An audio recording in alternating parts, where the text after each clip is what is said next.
Let's break it down. Millions of Americans who thought their student loans were under control with the SAVE plan may now be pushed back into higher repayment plans. A new legal settlement backed by the Trump administration could force more than 7 million borrowers to leave SAVE and choose new payment options. I'm Imran, a Middle East-based analyst who follows US politics and global economics. In about 3 minutes, let's walk through what's happening and why it matters.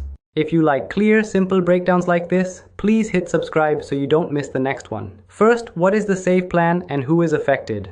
SAVE is an income-driven repayment plan created under President Biden. It was designed to cap payments based on income, protect more of a borrower's earnings, and offer earlier loan forgiveness for people with smaller balances. For many low-income borrowers, payments dropped to very low or even $0 per month, and interest was not piling up the same way as before. Roughly 7 to 8 million borrowers enrolled.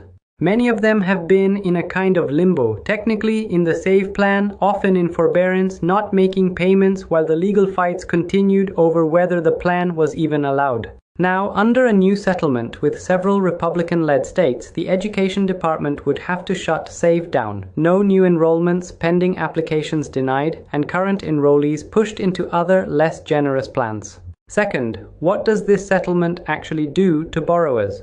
If the court approves it, the government will stop accepting new SAVE applications, deny pending transfers into SAVE, start moving current SAVE borrowers into other repayment plans. Those other plans include standard repayment and the older income-driven options like income-based repayment or pay-as-you-earn.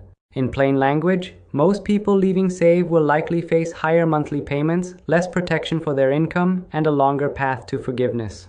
Borrowers will get some time to pick a new plan, but the clock will be ticking. Loan servicers are already struggling with backlogs, and millions of people will now be trying to adjust their repayment at the same time. Quick pause here. If this kind of breakdown helps you make sense of what's going on, please like the video and make sure you're subscribed. It really helps the channel grow. Third, why is this happening, and what are the bigger stakes? Republican officials in states like Missouri argued that SAVE was too generous and illegal. They said it shifted costs onto taxpayers, hurt some state-linked loan agencies, and went beyond what Congress intended when it created the student loan system. The Trump administration agreed and used this lawsuit to negotiate an end to the plan. Supporters of SAVE see it very differently. They say ending it will hit middle and low-income borrowers the hardest, people who were finally seeing a realistic path to paying down or canceling their loans. They warn of more financial stress, more defaults, and more pressure on family budgets, especially when other costs like rent and groceries are already high. So let's break it down one last time.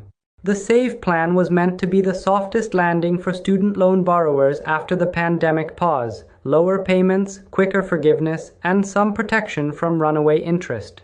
This new settlement moves the country in the opposite direction. It doesn't erase anyone's debt. It pushes millions of people back towards stricter, more expensive plans, with a lot of confusion along the way. For borrowers, the key question now is simple. How quickly can they understand their options and move into a plan that doesn't wreck their monthly budget? This is Imran Breaks It Down. If you found this helpful, please subscribe, like the video, and tell me your thoughts in the comments. Are student loan plans like SAVE a necessary safety net or an unfair burden on taxpayers? Share this with a friend who has student loans. And if you're already subscribed, thank you. We'll keep breaking it down together.